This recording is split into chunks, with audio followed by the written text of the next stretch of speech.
حضرت عبداللہ بن مسعود بیان کرتے ہیں کہ رسول اللہ صلی اللہ علیہ وسلم نے فرمایا، جس شخص کو فاقہ پہنچے وہ اس کو لوگوں کے سامنے پیش کرے تو اس کا فاقہ دور نہیں ہوگا، اور جو شخص اس کو اللہ کے پاس پیش کرے تو جلد ہی اللہ تعالیٰ اس کو جلد یا بدیر رزق عطا فرمائیں گے۔ یعنی پھر بھی افضل ترین صورت یہی ہے کہ انسان شدید ضرورت بھی ہو تو پہلے اللہ تعالیٰ سے سوال کرے اور اس کے سامنے اپنی حاجت رکھے اور اس سے مانگے۔ اگلی حدیث حضرت ثوبان بیان کرتے ہیں کہ رسول اللہ صلی اللہ علیہ وسلم نے فرمایا، کون ہے جو مجھے اس بات کی ضمانت دے کہ وہ لوگوں سے سوال نہیں کرے گا، یعنی وہ کچھ نہیں مانگے گا، میں اسے جنت کی ضمانت دیتا ہوں۔ میں نے عرض کیا کہ میں اس کا عہد کرتا ہوں، چنانچہ اس کے بعد ثوبان کسی سے قطعاً سوال نہیں کرتے تھے کیونکہ انہوں نے جنت حاصل کرنے کے لیے ایک عہد کر رکھا تھا۔ حضرت ابو بشر قبیصہ بن مخارق بیان کرتے ہیں کہ میں نے ایک ضمانت کو اٹھایا، اس سلسلے میں آپ سے امداد طلب کرنے رسول اللہ صلی اللہ علیہ وسلم کی خدمت میں پہنچا۔ آپ نے فرمایا، یہاں رہو، ہمارے پاس صدقہ وغیرہ کا مال آئے گا تو ہم اس میں سے تیری اعانت کا حکم کریں گے۔ پھر فرمایا، اے قبیصہ، سوال کرنا صرف 3 قسم کے انسانوں کے لیے درست ہے۔ ایک وہ جس نے کسی کی ضمانت برداشت کی، اس کے لیے سوال کرنا حلال ہے یہاں تک کہ وہ اس کو حاصل کر لے پھر رک جائے، اور ایک وہ آدمی جس کے مال کو کسی آفت نے تباہ و برباد کر دیا ہے، اس کے لیے بھی سوال کرنا حلال ہے یہاں تک کہ بقدر ضرورت حاصل کر لے، یا درمیانی زندگی اس کو مل جائے۔ اور ایک وہ آدمی جس کو فاقہ پہنچا اور اس کی قوم کے 3 عقل مند انسانوں نے بیان دیا کہ فلاں انسان واقعی فقر و فاقہ سے دوچار ہو چکا ہے، تو اس کے لیے سوال کرنا جائز ہے یہاں تک کہ وہ بقدر ضرورت زندگی گزارنے کے ذرائع کو حاصل کر لے۔ یا فرمایا، راوی کو شک ہے کہ اس کی زندگی درمیانے درجے کی ہو جائے۔ یہاں پر بتائے گئے کہ کن کن وجوہات کی بنا پر انسان دوسرے سے مانگ سکتا ہے۔ نمبر 1 یہ کہ انسان کسی کی ضمانت لے بیٹھے۔ ضمانت ایسے ہی ہوتا ہے کہ جیسے مثال کے طور پر کوئی شخص پکڑا جائے اور دوسرا کہے کہ میں تمہیں اس کی ضمانت دیتا ہوں، اور اگر یہ پھر سے یہ کام کرے تو اس کا میں ضامن ہوں، اگر یہ تم اس کو نہ پکڑ سکے تو اس کے عوض میں تمہیں اتنا مال فراہم کروں گا۔ یا اسی طرح کسی کی بھی ضمانت، مثال کے طور پر اگر کوئی شخص کسی سے قرض لینا چاہتا ہے اور وہ کسی کو جانتا نہیں تو اس شخص کو بیچ میں ضامن بنا لیتا ہے کہ تم مجھے قرض لے دو۔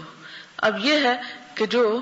قرض لینے والا ہے وہ دوسرے کو ضامن بنا کے خود قرض لے کے غائب ہو جاتا ہے، تو اب جو شخص بیچ میں ضامن بنا تھا، ظاہر ہے کہ اس کو وہ مال ادا کرنا ہے، اور اس کے اوپر بلا وجہ کا تاوان پڑ گیا، چٹی پڑ گئی جو کہ اس نے اپنے اوپر خرچ نہیں کیا بلکہ کسی کو ضرورت پورا کرنے کے لیے گارنٹی دی، تو یہ جو بیچ کا شخص ہے جس پر بلا وجہ میں ایک چٹی پڑ گئی، اس کے لیے یہ بات جائز ہے کہ وہ اس چٹی کو پورا کرنے کے لیے لوگوں سے مانگ لے اور دوسرے لوگ اس کی مدد کریں اور مل جل کر اس چیز سے اس کو چھڑائیں یا اس مشکل سے اس کو نجات دیں۔ اور دوسرا شخص وہ جس کا مال کسی آفت سے تباہ ہو جائے، کوئی زلزلہ خدا نخواستہ آ جائے یا کوئی سیلاب آ جائے یا کوئی ایسی وجہ، اگرچہ وہ اس سے پہلے ایک امیر شخص تھا، ایک خوشحال انسان تھا، لیکن اس آفت یا مصیبت کے آنے کی وجہ سے اس کا سب کچھ بہہ گیا، تو اس صورت میں وہ کسی کو اپنی حاجت بتا سکتا ہے، اور اس کے بعد یہ کہ جب اس کو اتنا مل جائے کہ اس کی وہ زندگی درمیانے درجے کی گزر بسر ہو جائے تو پھر اس کے بعد وہ سوال نہ کرے۔ اور تیسری بات یہ کہ انسان فقر و فاقہ سے اتنا دوچار ہو جائے کہ 3 لوگ اس کی قوم کے گواہی دیں کہ ہاں یہ بھوکا ہے، تو پھر وہ شخص جو ہے وہ ہاتھ پھیلا سکتا ہے، ادروائز نہیں۔ پھر اس کے بعد حضرت ابو ہریرہ بیان کرتے ہیں کہ رسول اللہ صلی اللہ علیہ وسلم نے فرمایا، مسکین وہ شخص ہے جو لوگوں کے گھروں کا طواف کرتا ہے، 1 لقمہ 2 لقمہ 1 کھجور 2 کھجوریں اس کو دستیاب ہوتی ہیں، لیکن مسکین تو وہ ہے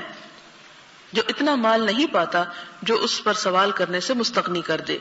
اور نہ اس کے بارے میں پتہ چلتا ہے کہ اس پر صدقہ کیا جائے، اور نہ وہ خود لوگوں سے مانگنے کے لیے کھڑا ہوتا ہے۔ قرآن پاک میں جیسا کہ آپ جانتے ہیں کہ صدقات اور زکوٰۃ کے مصارف جہاں بیان ہوئے وہاں پر انما الصدقات للفقراء والمساکین، کہ صدقات جو ہیں فقراء اور مساکین کے لیے، تو مسکین ہے کون؟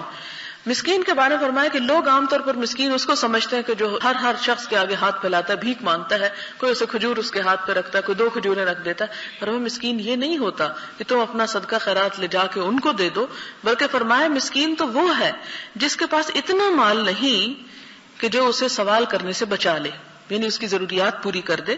اور نہ اس کے بارے پتہ چلتا ہے کہ اس پر صدقہ کیا جائے یا نہ کیا جائے. انسان ایک نظر سے دیکھتا ہے تو نظر آتا ہے کہ اس کو دینا چاہیے تاکہ اس کی ضرورت پوری ہو جائے, اور جب دوسری طرف سے دیکھتا ہے تو پھر انسان سوچتا ہے کہ شاید اس کو ضرورت نہ ہی ہو اور میرا صدقہ اس پر نہ لگے. فرمایا کہ وہ لوگوں سے مانگتا نہیں, لوگوں کے آگے ہاتھ نہیں پھیلاتا, لیکن تم اس کی حالت دیکھ کر خود اس کو پہچان سکتے ہو, جس کا ذکر قرآن پاک میں بھی آتا ہے کہ لا یسألون الناس الحافا تعرفهم بسیماہم, ان کے چہروں سے تم ان کو پہچان لوگے. اگلا باب ہے باب نمبر 58, باب جواز الاخذ من غیر مسألۃ ولا تطلع الیہ,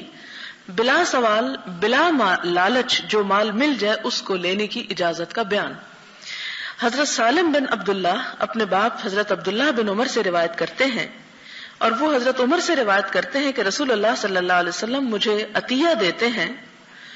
عرض کرتا اس شخص کو دیجیے جو مجھ سے زیادہ محتاج ہے. آپ فرماتے لے لو, یاد رکھو جب آپ کو ایسا مال ملے جس میں آپ کو لالچ نہ ہو اور نہ ہی آپ نے سوال کیا ہو تو اس کو لے کر اپنے قبضے میں کر لو.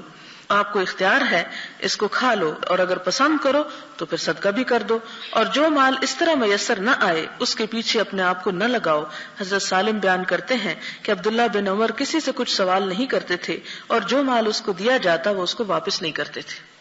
یعنی یہاں پر ایک بہت اہم اصول بتایا گیا ہے کہ انسان کو اگر بغیر اس کے ہاتھ پھیلائے اور بغیر کچھ مانگے, اگر اسے کوئی اپنی مرضی سے یا اپنی خوشی سے کوئی عطیہ کوئی ہدیہ اس کو دیتا ہے تو اس میں اس کو لینے کی اجازت ہے. یہاں پر حضرت عبداللہ بن عمر کہتے ہیں کہ حضرت عمر بتاتے ہیں ان کے بھی والد کہ حضور صلی اللہ علیہ وسلم جب مجھے کوئی چیز دیتے تو میں انکار کر دیتا, اور میں کہتا کہ نہیں آپ مجھے نہ دیں, کسی اور کو دیں جس کو زیادہ ضرورت ہو. تو اس پر آپ فرماتے کہ جو تم مانگے بغیر تمہیں مل رہا ہے اس پہ انکار نہ کرو, اس کو لے لو, پھر اس کے بعد چاہو تو خود کھاؤ, خود استعمال کرو, چاہو تو اس میں سے آگے صدقہ کر دو. اور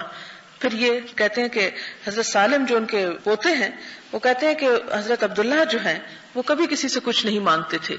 لیکن اگر انہیں کوئی خود اپنی مرضی سے کوئی چیز دے دیتا تو اس کو وہ واپس نہیں لوٹاتے تھے, اس کے بارے میں پھر وہ انہیں کوئی اعتراض نہیں ہوتا تھا. اگلا باب ہے باب الحث علی الاکل من عمل یدہ والتعفف بہ عن السؤال والتعرض للاعطاء, اپنے ہاتھ سے کما کر کھانے اور سوال سے بچنے اور مال کو دینے کے لیے تعرض کی تاکید. قال اللہ تعالی فاذا قضیت الصلاۃ فانتشروا فی الارض وابتغوا من فضل اللہ, ارشاد خداوندی ہے پھر جب نماز ہو چکے تو اپنی اپنی راہ اور خدا کا فضل تلاش کرو. یعنی اسلام میں عبادت کا تصور کیا ہے, کہتا کہ جمعے کے دن بھی جب تم نماز اور عبادت اور اللہ تعالیٰ کے ذکر اذکار سے فارغ ہو جاؤ تو پھر اس کے بعد زمین میں پھیل کر تجارت کرو, کام کرو, تاکہ تم کسی سے مانگنے سے بچ سکو. حضرت زبیر بن عوام بیان کرتے ہیں کہ رسول اللہ صلی اللہ علیہ وسلم نے فرمایا تم سے کوئی آدمی رسی لے کر کسی پہاڑی پر چلا جائے اور اپنی کمر پر لکڑیوں کا گٹھا لے کر آئے, اس کو بیچ کر اپنے آپ کو اللہ کی وعید سے بچا لے تو بہتر ہے کہ وہ لوگوں سے سوال کرے, وہ اسے دیں یا نہ دیں. مراد یہ کہ بھیک مانگنے سے بہتر ہے کہ انسان معمولی درجے کی کوئی مزدوری ہی کیوں نہ کرے. حضرت ابو ہریرہ بیان کرتے ہیں کہ رسول اللہ صلی اللہ علیہ وسلم نے فرمایا تم سے کوئی شخص اگر اپنی پیٹھ پر لکڑیوں کا گٹھا لاد کر زندگی گزارتا ہے اس کے لیے بہتر ہے اس سے کہ وہ کسی سے سوال کرے اور وہ اس کو دے یا نہ دے.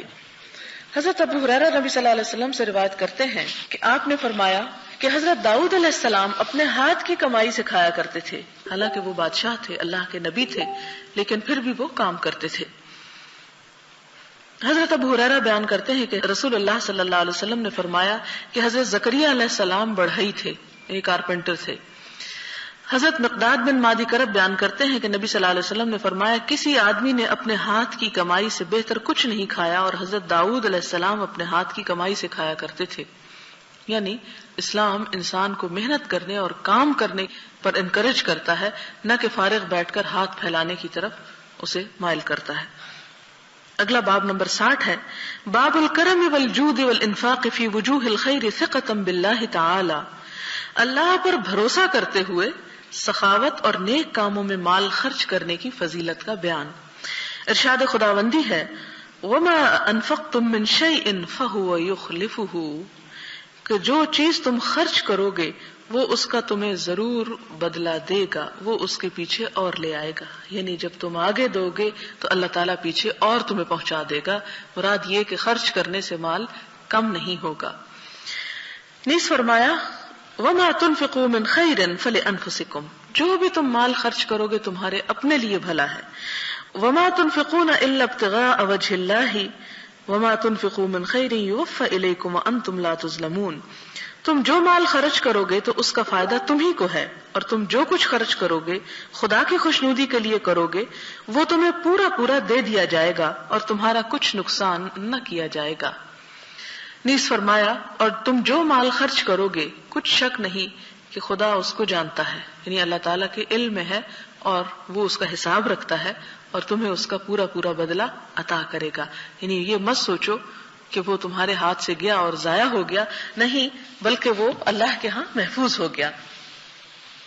حضرت عبداللہ بن مسعود نبی صلی اللہ علیہ وسلم سے روایت کرتے ہیں، آپ نے فرمایا 2 قسم کے انسانوں پر رشک کیا جانا چاہیے. وہ انسان جس کو اللہ نے مال عطا کیا اور اس کو اس کے صحیح خرچ کرنے پر مسلط کر دیا، اور وہ انسان جس کو اللہ نے علم و حکمت عطا فرمائی اور وہ اس کے مطابق فیصلے کرتا ہے اور اس کی تعلیم دیتا ہے.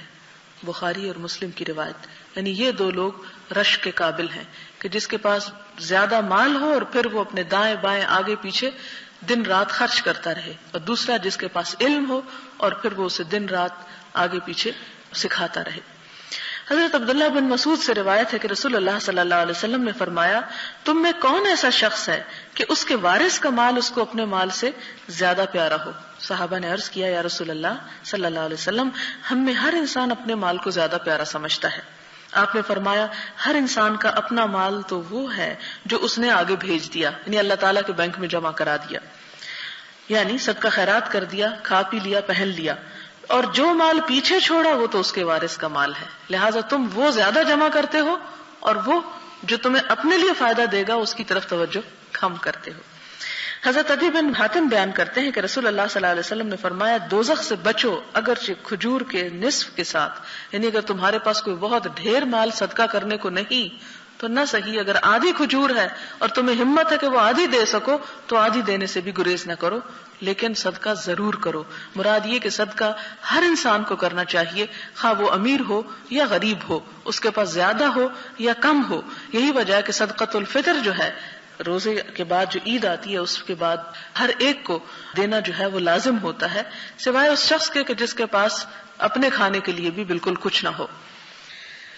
حضرت جابر بیان کرتے ہیں کہ رسول اللہ صلی اللہ علیہ وسلم سے کبھی کسی چیز کا سوال نہیں کیا گیا کہ آپ نے اس کا جواب نفی میں دیا، یعنی جب آپ سے مانگ لیا گیا تو پھر چاہے آپ نے قرضہ اٹھا کے دیا اس کو لوگوں کی ضرورت کو ضرور پورا کیا.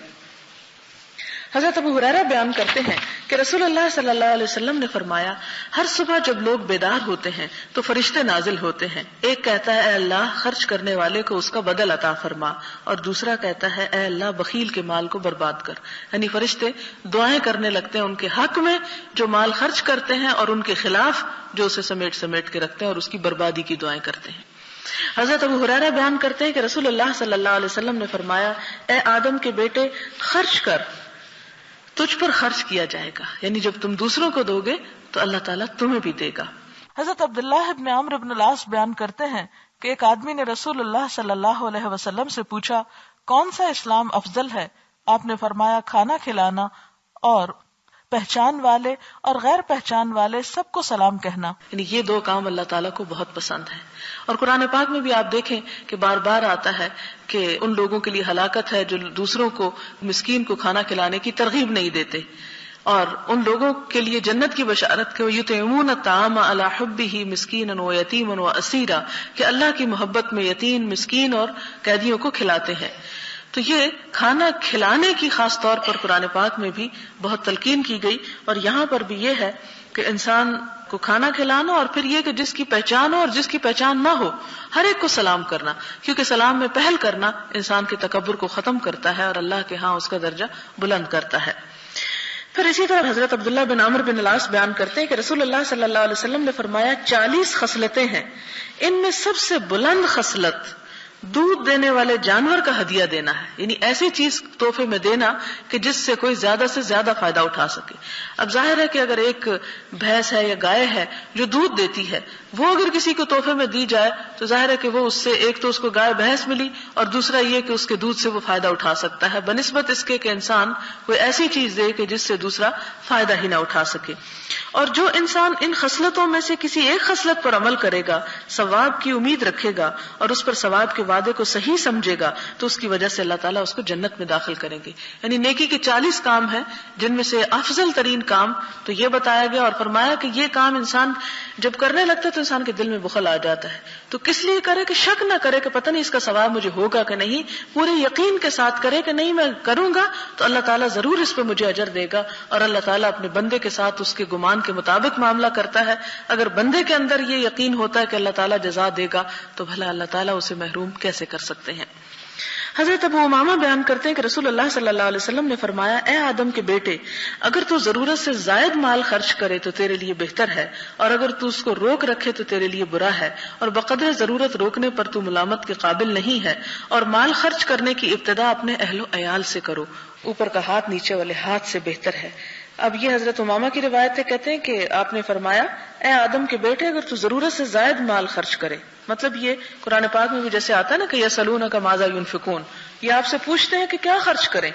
کہاں کریں، کتنا کریں، کس مال میں سے خرچ کریں، تو اس کے جواب میں فرمایا گیا قل العف، جو ضرورت سے بچ رہے، یعنی اپنی ضروریات پوری کرنے کے بعد خرچ کرو۔ اور کس سے شروع کرو؟ سب سے پہلے اپنے رشتہ داروں اور اپنے قریب کے لوگوں کی ضرورت کو پورا کرو۔ اور پھر فرمایا کہ بقدر ضرورت روکنے پر تو ملامت کے قابل نہیں، یعنی انسان اگر آج کی نہیں کل کی ضرورت پوری کرنے کے لیے بھی کوئی چیز روک رکھتا ہے تو اس پر اس کو برا بھلا نہیں کہا جائے گا، یا اس میں کوئی حرج قباحت نہیں، کیونکہ علم میراث جو ہے وہ قرآن میں اسی لیے سمجھایا گیا اور فرض کر دیا گیا اس کا سیکھنا سکھانا، کہ لوگ جو ہے وہ اس سے یعنی سیکھ کر فائدہ اٹھائیں۔ اور مال اگر سرے سے جمع کرنا ہی مذمت کا کام ہوتا تو قرآن پاک میں یہ تعلیم ہی نہ دی جاتی اور نہ اس کا ایک لمبا چوڑا قانون بتایا جاتا کہ مال کو کس طریقے پر تقسیم کیا جائے۔ پھر اس کے بعد فرمایا، اور مال خرچ کرنے کی ابتدا اپنے اہل و عیال سے کرو، یعنی جن کا نان و نفقہ تمہارے ذمہ ہے پہلے وہ پورا کرو تاکہ تمہارا فرض ادا ہو تو تمہیں اس کا اوپر بھی اجر ملے گا۔ پھر اس کے بعد حضرت انس بیان کرتے ہیں کہ اسلام پر حضور صلی اللہ علیہ وسلم سے جو سوال کیا جاتا آپ اس کے سوال کو پورا فرماتے۔ چنانچہ ایک آدمی آپ کے پاس آیا، آپ نے اس کو بکریوں کا غلہ دے دیا، وہ اپنی قوم میں واپس گیا اور ان سے کہا، اے بھائیو مسلمان ہو جاؤ، بے شک محمد صلی اللہ علیہ وسلم اس شخص کی طرح مال دیتے ہیں جس کو فقر و فاقہ کا کچھ خطرہ نہ ہو۔ اور ایک آدمی حصول دنیا کے لیے مسلمان بنتا لیکن کچھ زیادہ عرصہ نہ گزرتا کہ اسلام کے ساتھ اس کی محبت دنیا و ما فیہا سے بھی زیادہ ہو جاتی۔ یعنی آپ صلی اللہ علیہ وسلم کے ایک خوبصورت طرز عمل کو یہاں بیان کیا گیا ہے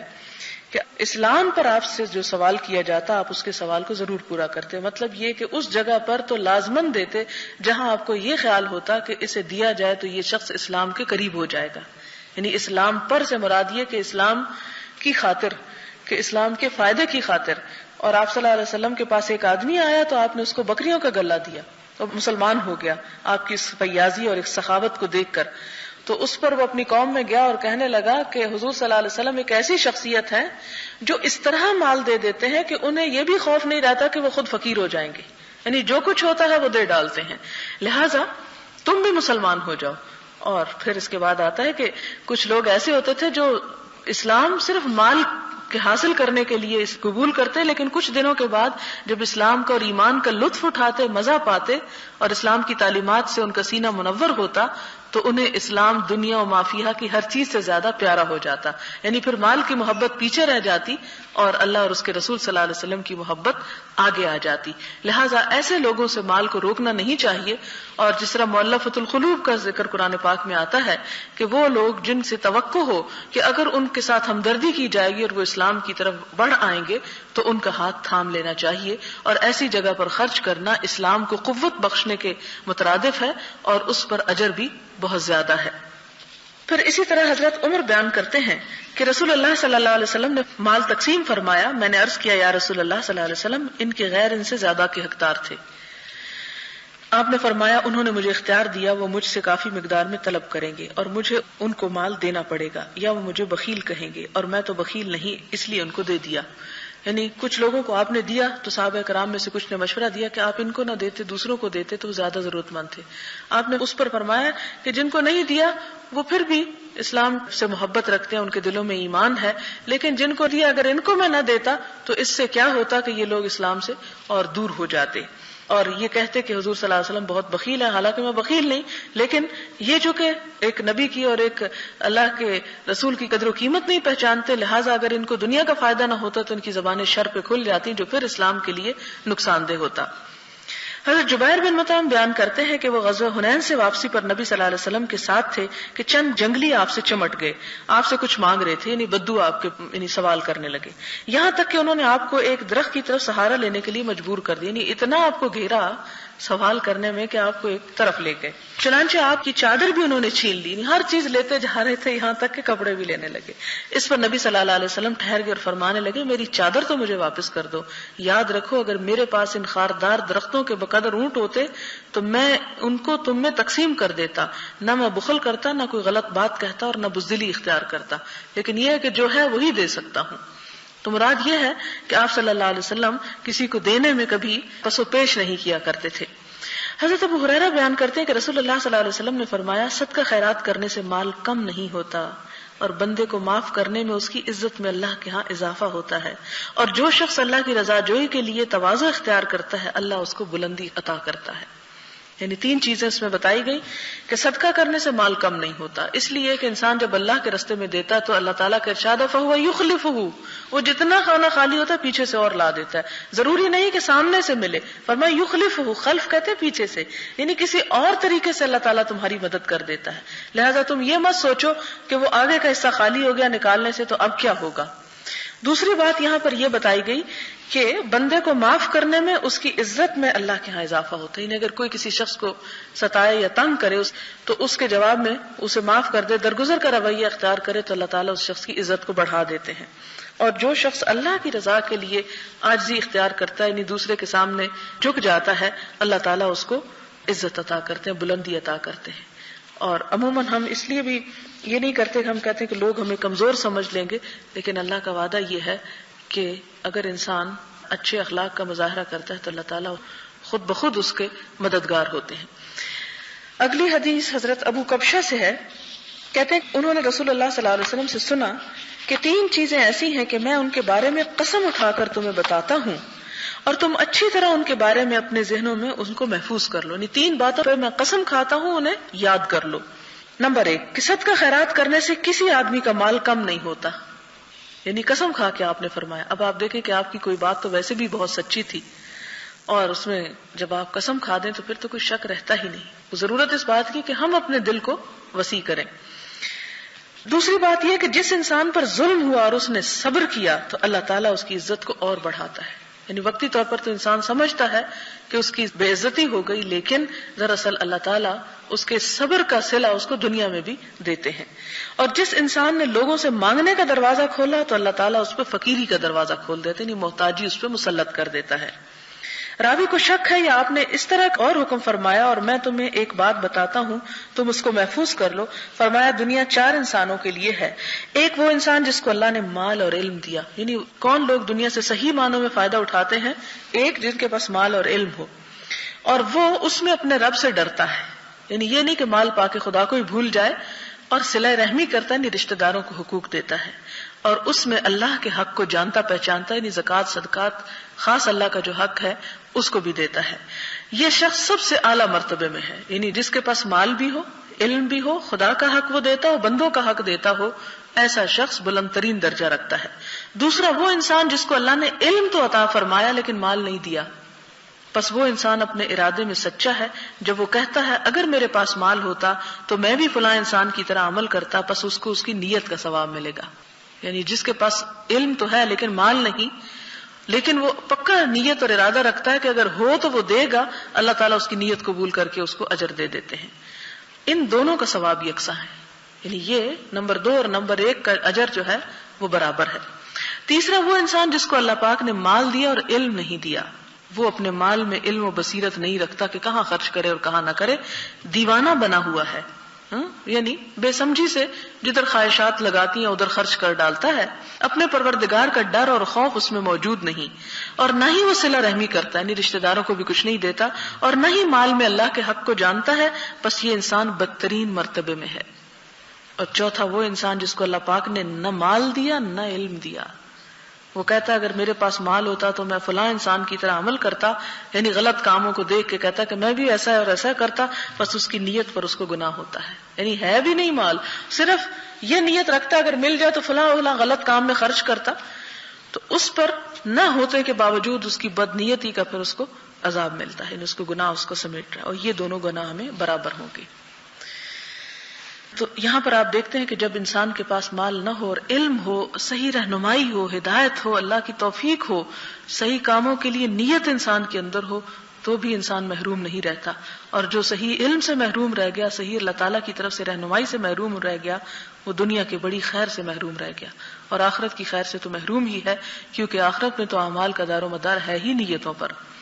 حضرت عائشہ بیان فرماتی ہیں کہ انہوں نے ایک بکری ذبح کی, نبی کریم صلی اللہ علیہ وسلم نے دریافت کیا بکری میں سے کچھ باقی ہے؟ حضرت عائشہ نے جواب دیا صرف اس کی دستی باقی ہے. آپ نے فرمایا دستی کے علاوہ باقی تمام گوشت باقی ہے, یہ نہ کہو کہ یہ بچا ہے, بلکہ اس کو کہو کہ بچا ہے جو تم نے خرچ کر دیا اللہ کے راستے میں.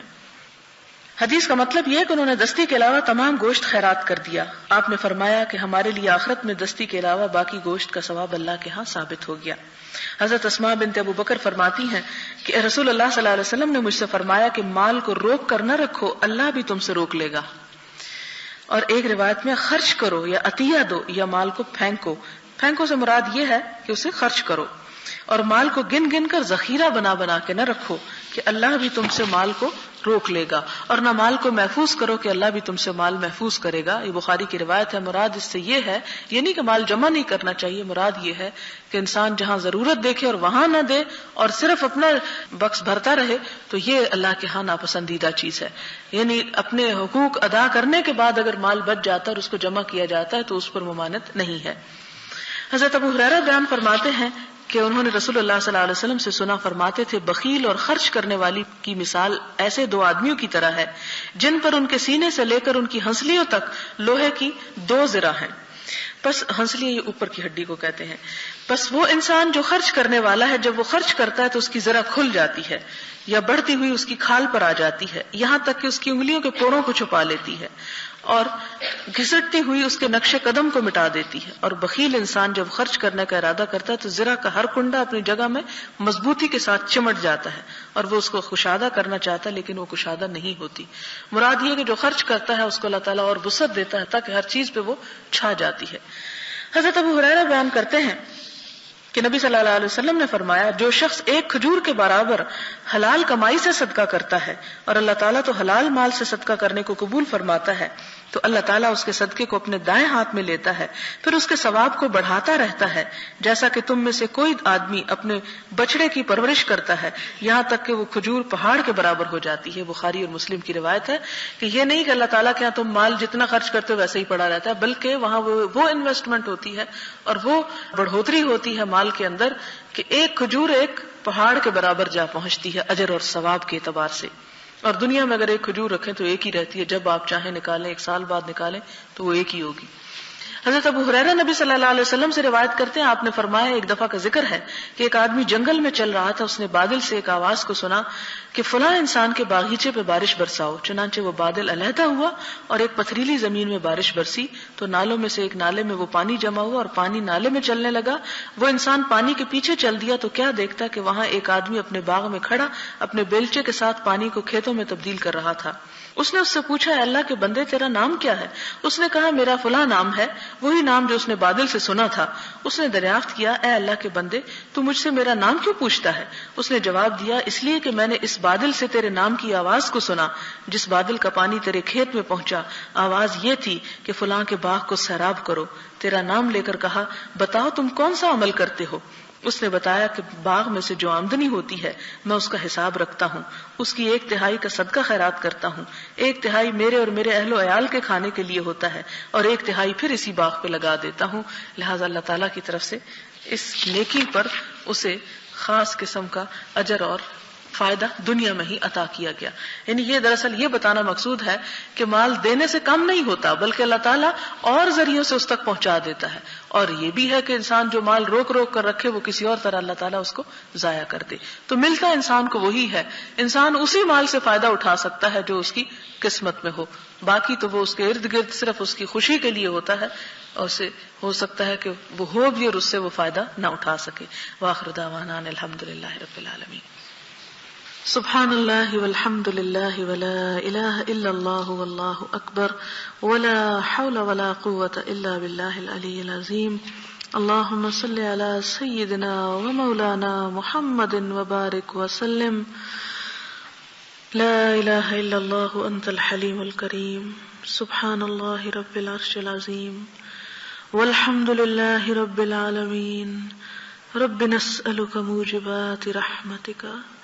وعزائم مغفرتك والغنيمة من كل بر والسلامة من كل اسم. لا تدع لنا ذنبا إلا غفرته ولا هما إلا فرجته ولا حاجة هي لك رضا إلا قضيتها يا أرحم الراحمين. إلهي آمين. سبحانك اللهم وبحمدك نشهد ان لا اله الا انت نستغفرك ونتوب اليك.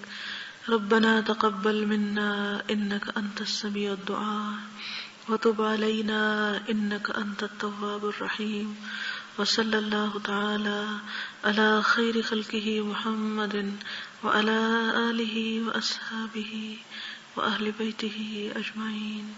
برحمتك يا أرحم الراحمين. إلهي آمين. سبحانك اللهم وبحمدك نشهد أن لا إله إلا أنت نستغفرك ونتوب إليك. والسلام عليكم ورحمة الله وبركاته.